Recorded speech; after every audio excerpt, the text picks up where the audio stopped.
जय सिया राम दोस्तों, मेरे चैनल में आप लोगों का एक बार फिर से बहुत बहुत स्वागत है। मार्गशीर्ष का पुराणों में बहुत महत्व बताया गया है।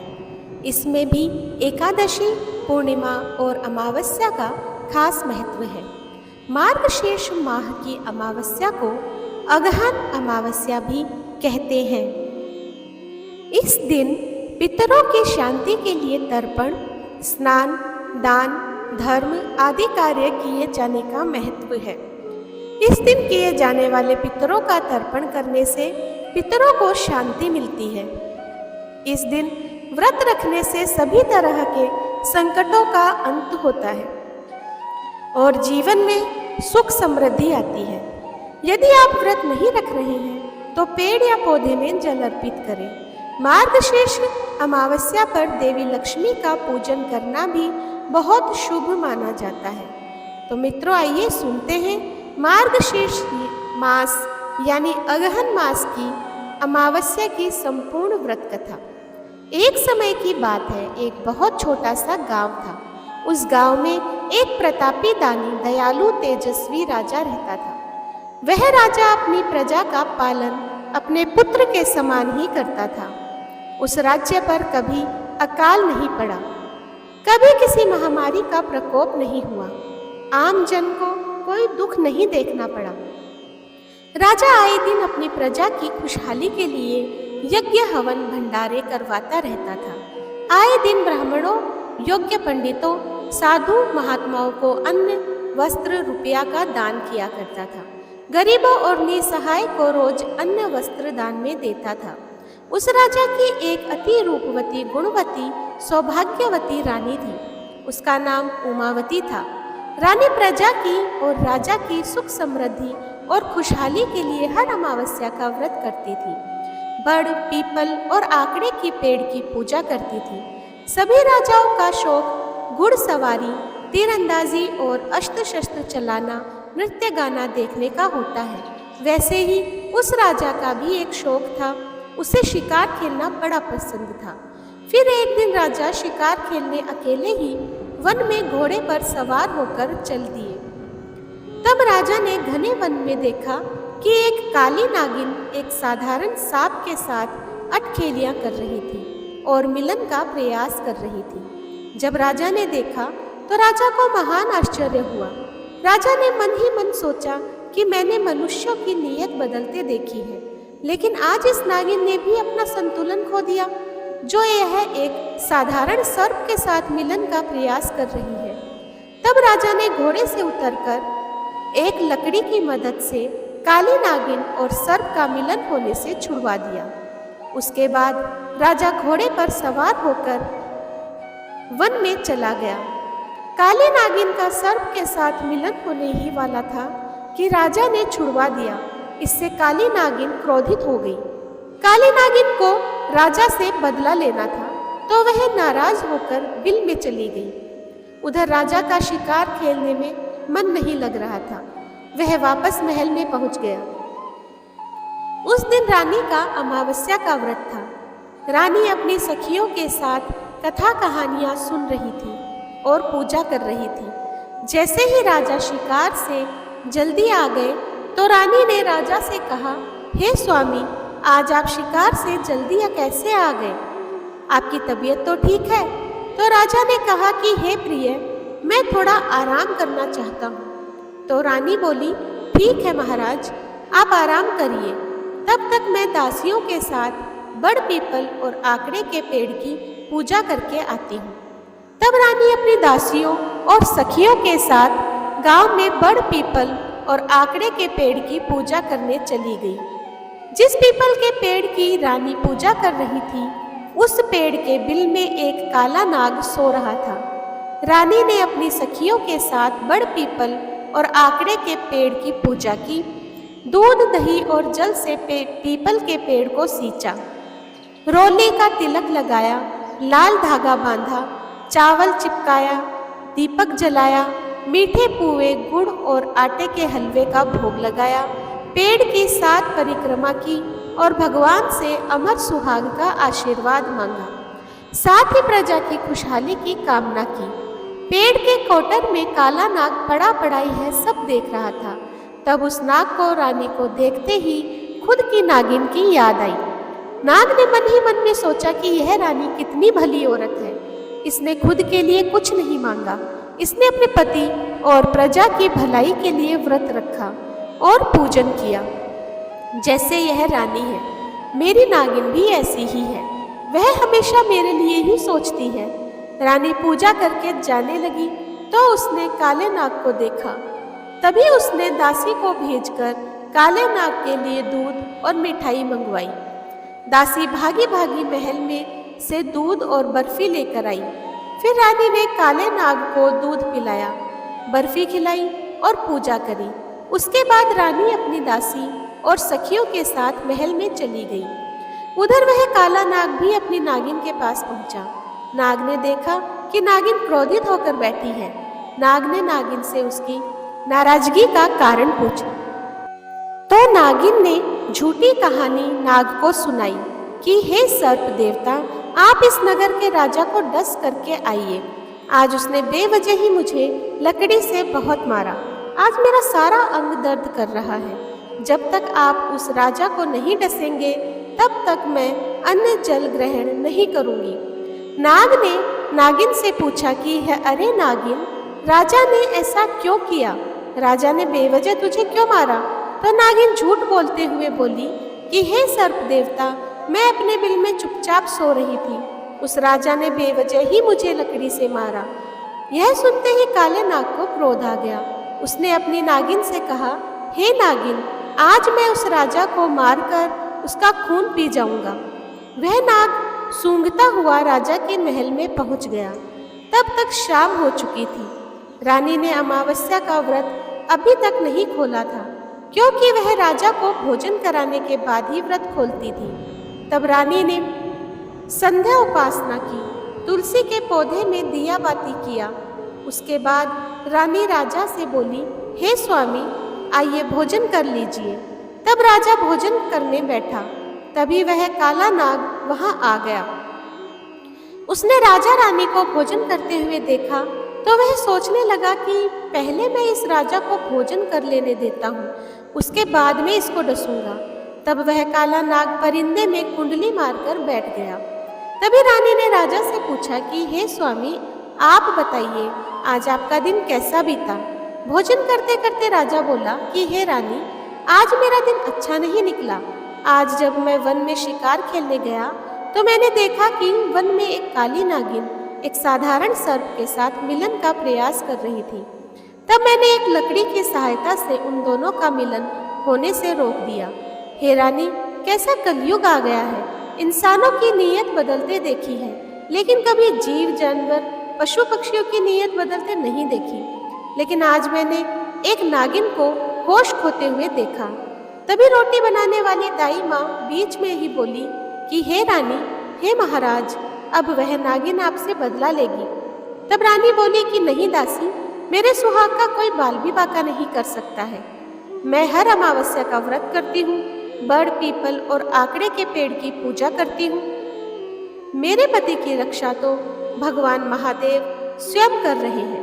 तभी परिंदे में कुंडली मारकर बैठा सांप यह सब कुछ सुन रहा था। उसने मन ही मन में सोचा कि अगर आज मैं इस राजा को डस लेता तो घोर अनर्थ हो जाता। यह राजा और रानी तो भले इंसान निकले, मेरी ही नागिन कपटी और धूर्त है। और यह रानी तो वही है जिसने आज मुझे दूध पिलाया और मिठाई खिलाई और मेरी पूजा की। तभी नाग वहां से अंतर्ध्यान हो गया और नागिन के पास पहुंचा। नागिन ने जैसे ही अपने नाग को आता हुआ देखा तो वह उसे चाटने के लिए उसके पास आई। जैसे ही नागिन नाग को चाटने लगी तो नाग ने क्रोधित होकर फुंकार मारी तो नागिन 12 हाथ पीछे सरक कर चली गई। तब नाग ने नागिन से कहा कि अरे दुष्ट, उल्टा, कपटी, तूने मुझे झूठी कहानी सुनाई। उस राजा ने अगर तुझे मार भी दिया होता तो धरती से पाप कम हो जाता। हे दुष्टा, मैं तुझे पिशाच होने का श्राप देता हूँ। जा, तू पिशाच बन जा। अरे वे राजा रानी तो भले इंसान थे। राजा रानी जैसे भले इंसान इस धरती पर है, तभी यह दुनिया कायम है। अगर तेरे जैसे 2-4 और हो जाते तो यह दुनिया ही नष्ट हो जाती। ऐसा कहकर काला नाग वहां से अंतर्ध्यान हो गया। हे अमावस्या के देवता, जैसे आपने रानी को अमावस्या के व्रत का फल दिया और उसे अमर सुहाग का आशीर्वाद दिया, वैसे ही सबको देना। मित्रों, अब आइए सुनते हैं अगहन अमावस्या की दूसरी कथा। प्राचीन काल की बात है। एक नदी के किनारे एक बहुत ही रमणीय गांव बसा हुआ था। उस गांव में एक साहूकार का परिवार भी रहता था। साहूकार को 7 बेटे और 7 बहुओं के साथ एक बेटी भी थी। साहूकार के घर रोज एक संत आता था, जिसे साहूकार की बहू भिक्षा देती थी। उस संत को जब साहूकार की बेटी भिक्षा देने आती तो वह उससे भिक्षा नहीं लेता था और कहता था कि तेरे भाग्य में सुहाग की जगह दुहाग लिखा है। लड़की को उस संत की यह बात बहुत बुरी लगती और एक दिन वह अपनी माँ से रोते रोते जोगी की बात बताती है। सारी बात सुनकर माँ कहती है कि कल जब संत आएगा तब मैं सुनती हूँ कि वह क्या कहता है और क्यों कहता है। अगले दिन फिर वह संत आता है तो साहूकारनी छिपकर बैठ जाती है और लड़की को भिक्षा देने भेजती है। संत उससे भिक्षा नहीं लेता और फिर वही बात दोहराता है कि तेरे भाग्य में सुहाग की बजाय दुहाग लिखा है। लड़की की माँ बाहर निकल कर आती है और संत से कहती है कि एक तो हम तुम्हें भिक्षा देते हैं और तू हमें ही गाली देता है। जोगी कहता है कि मैं गाली नहीं दे रहा हूँ, जो बात सच है वही कह रहा हूँ। इसके भाग्य में जो लिखा है मैं वही सच आपको बता रहा हूँ। सारी बातें सुनने पर लड़की की माँ कहती है कि जब तुझे सारी बात पता है तो इससे बचने का उपाय भी पता होगा, वह बता। जोगी कहता है कि 7 समुंदर पार एक धोबन रहती है जिसका नाम सावित्री है। वह अमावस्या का व्रत करती है। अगर वह आकर इसे फल दे दे तब इसका दुहाग टल सकता है, अन्यथा विवाह के समय सब काटने से इसके पति की मृत्यु हो जाएगी। सारी बात सुनकर माँ रोने लगी और सावित्री धोबिन की तलाश में निकल जाती है। चलते चलते रास्ते में तेज धूप पड़ रही थी, जिससे बचने के लिए वह एक पीपल के वृक्ष के नीचे बैठ गई। उसी वृक्ष पर एक गरुड़ के बच्चे अपने घोंसले में थे। एक सांप आया और गरुड़ के बच्चों को खाने के लिए लपका, लेकिन साहूकारनी ने उस सांप को मारकर बच्चों की रक्षा की। कुछ देर बाद गरुड़ आई और सब जगह खून देखकर साहूकारनी को चोट से मारने लगी।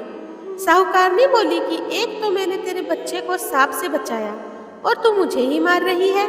सारी बातें जानने पर गरुड़ बोली कि तूने मेरे बच्चों की रक्षा की है, इसलिए मांग जो चाहती है। तो साहूकारनी की बेटी बोली गरुड़ से बोली कि मुझे 7 समुंदर पार सावित्री धोबिन के यहाँ छोड़ दो, और गरुड़ ने वैसा ही किया। वह वहां पहुंच गई, लेकिन सोचने लगी कि इसे कैसे मनाऊं। सावित्री धोबिन की भी 7 बहुएं थी, लेकिन घर के काम को करने के लिए सदा आपस में ही लड़ती झगड़ती रहती थी। रात को जब सब सो जाते तो ब्राह्मणी साहूकारनी के घर जाती और चुपके से सारा काम करके उजाला होने से पहले चली भी आती थी।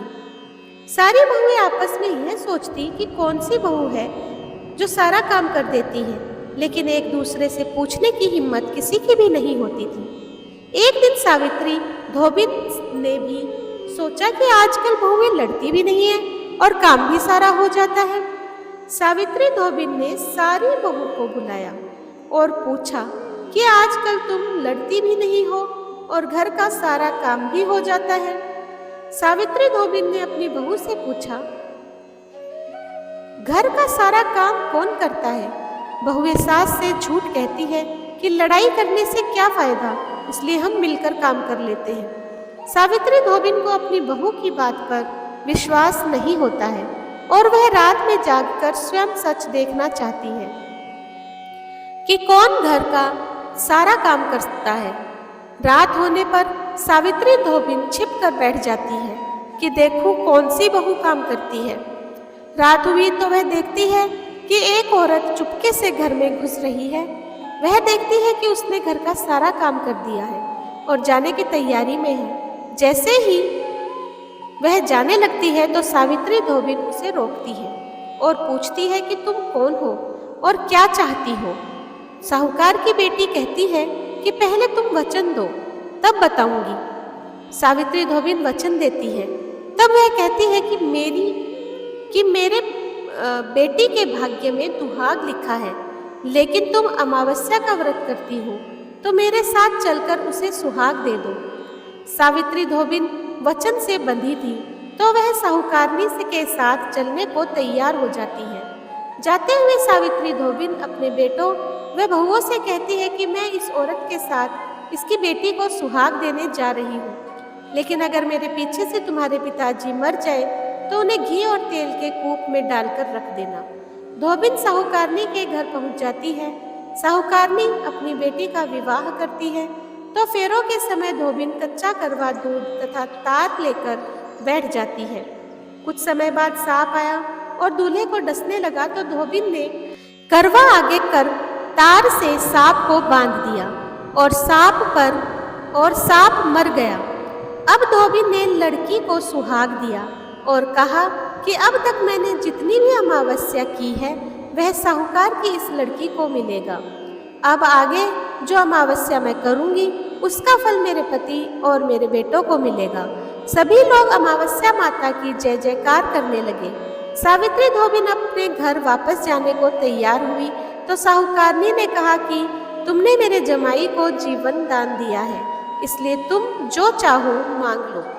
धोबन बोली कि मुझे कुछ नहीं चाहिए और वह चली गई। रास्ते में चलते हुए फिर से अमावस्या आ गई। उसने पीपल के पेड़ के नीचे बैठकर कहानी कही, व्रत रखा और पीपल के पेड़ की 108 बार परिक्रमा की। पीपल के पेड़ की पूजा के बाद वह घर जाती है तो देखती है कि उसका पति मरा पड़ा है। अब रास्ते में जो अमावस्या उसने की थी उसका फल अपने पति को दे दिया, जिसके प्रभाव से वह पुनः जीवित हो गया। सब कहने लगे कि तूने ऐसा क्या किया जो तेरा पति जिंदा हो गया। वह कहती है कि मैंने तो ऐसा कुछ नहीं किया है, बस रास्ते में अमावस्या तिथि आ गई थी जिसका मैंने व्रत किया।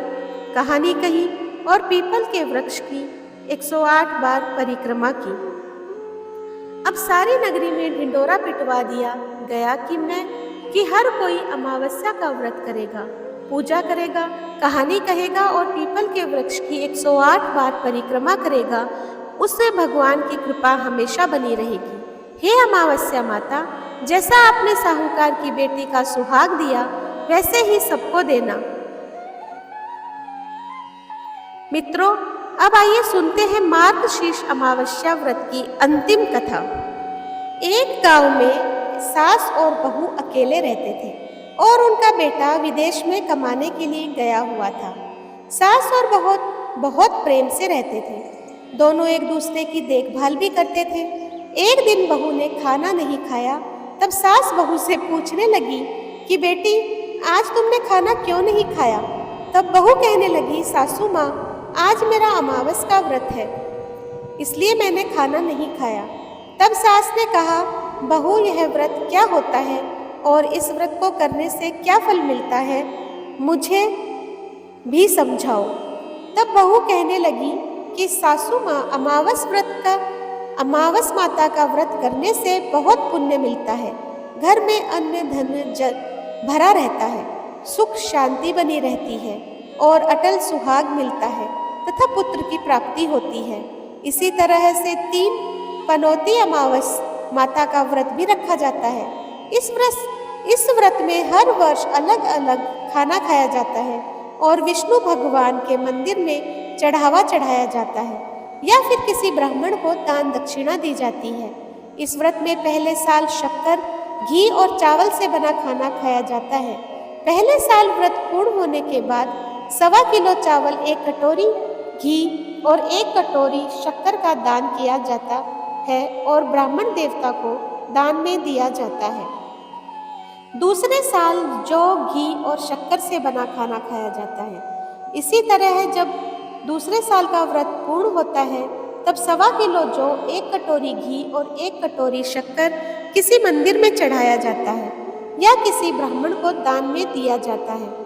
तीसरे साल गुड़, तिल और घी से बने व्यंजन खाने चाहिए। जब तीसरे साल व्रत पूर्ण हो जाए तब आधा किलो तिल, गुड़ और 1 कटोरी घी किसी मंदिर में चढ़ाया जाता है या ब्राह्मण को दान में दिया जाता है।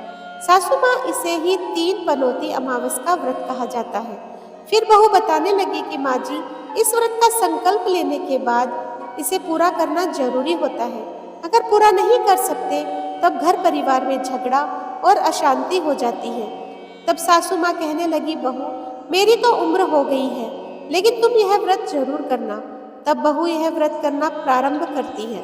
एक दिन बहू ने किसी के कहने पर गेहूं से बनी रोटी खा ली और अमावस्या माता इस बात से नाराज हो गई।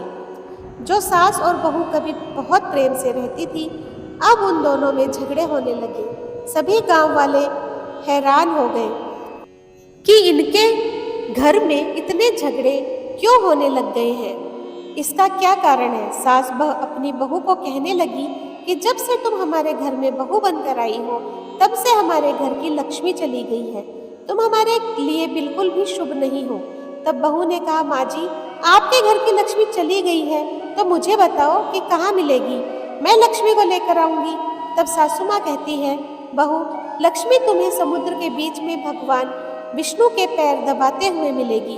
तब बहू यह कहकर चली जाती है, माँ जी अब तो मैं लक्ष्मी जी को लेकर ही वापस आऊंगी, नहीं तो मैं इस घर में पैर नहीं रखूंगी। ऐसा कहकर बहू लक्ष्मी जी की खोज में चली गई। जब बहू लक्ष्मी जी की खोज के लिए निकली तब उसे बीच रास्ते में गाय मिली। गाय बहू से पूछने लगी कि आप कहाँ जा रही हो।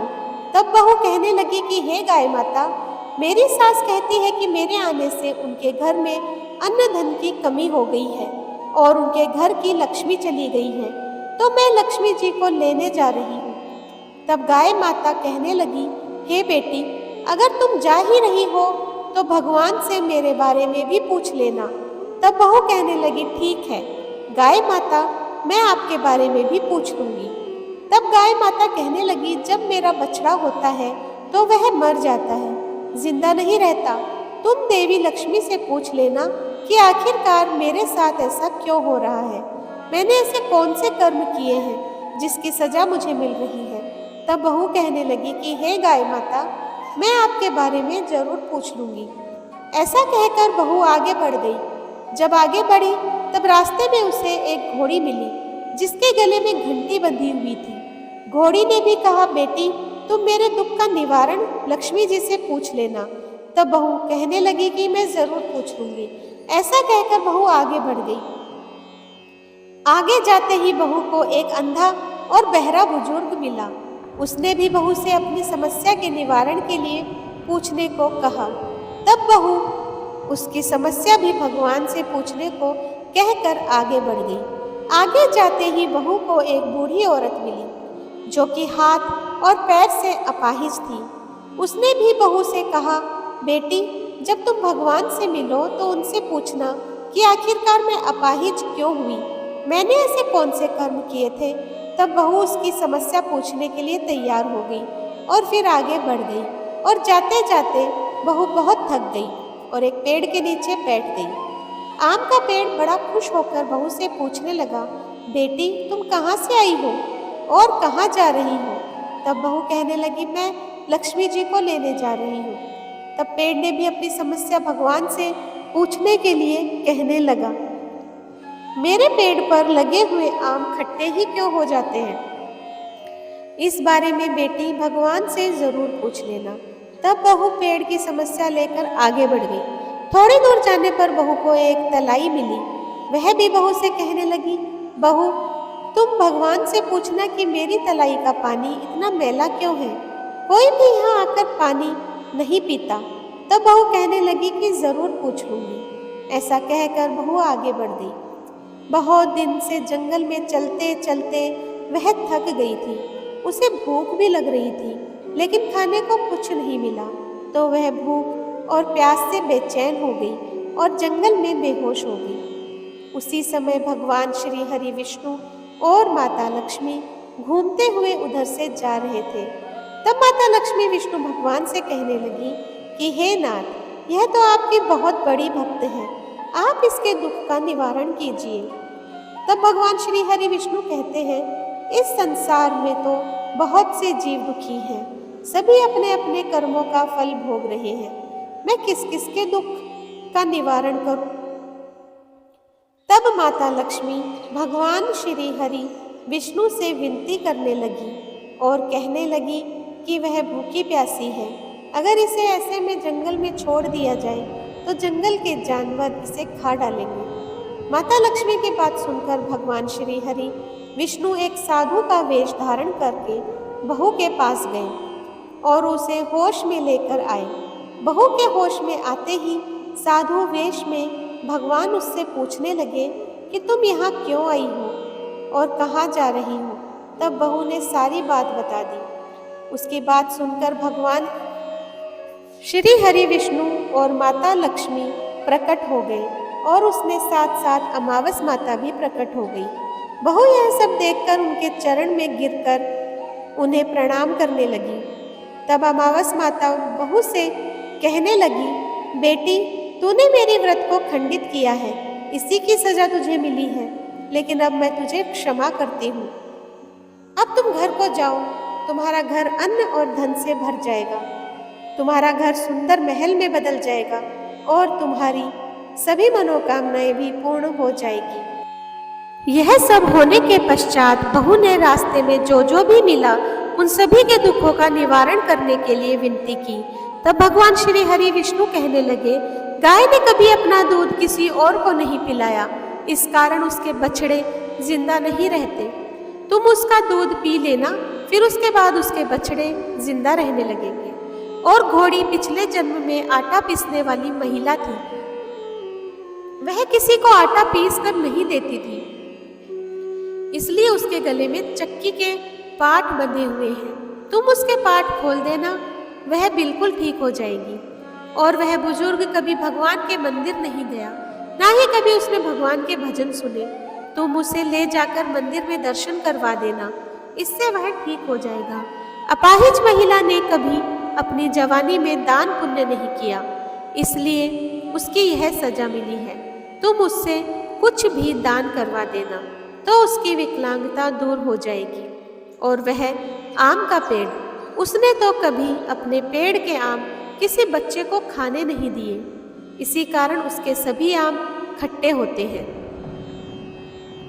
अब तुम उस पेड़ का आम खा लेना, फिर उसके बाद से उस पेड़ पर मीठे आम आने लगेंगे। और तलाई का पानी पिछले जन्म में देवरानी जेठानी थी, वह हमेशा आपस में झगड़ा करती रहती थी, इसलिए उसका पानी मैला है।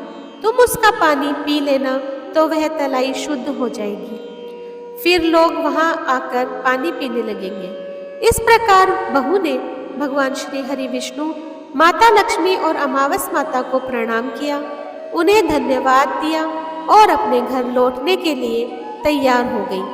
रास्ते में उसे जो भी मिला उनकी सभी समस्या भगवान के कहे अनुसार वह दूर करती चली गई। सभी ने उसे भर भर कर आशीर्वाद दिया। घर पहुंचते ही उसका टूटा फूटा घर एक सुंदर महल में बदल गया। उसके घर में अन्न और धन के भंडार भर गए। अब बहू ने सास से कहा, सासू माँ, आपने तो सच में कहा था कि मैं आपके लिए शुभ नहीं हूँ। मेरे जाने से ही आपके घर में लक्ष्मी आई है, अब आप यहाँ रहे, मैं मरने जा रही हूँ।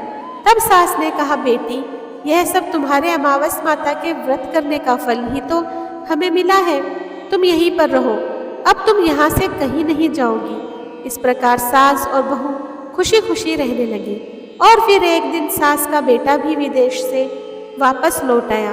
घर में जब उसने खूब धन दौलत और धन के भंडार देखे, तब उसकी माँ ने सारी बात अपने बेटे को बता दी। इस प्रकार वह लोग खुशी खुशी रहने लगे और तीनों मिलकर अमावस माता के व्रत रखने लगे। बोलिए अमावस माता की जय। हे अमावस माता, इस कथा को कहने, सुनने और हुंकार भरने वाले सभी भक्तों के घर में धन धान्य के भंडार भरना, सभी की रक्षा करना। तो दोस्तों, आप लोगों को कथा अच्छी लगी हो तो मेरे इस चैनल को लाइक, शेयर और सब्सक्राइब करना ना भूलें। धन्यवाद।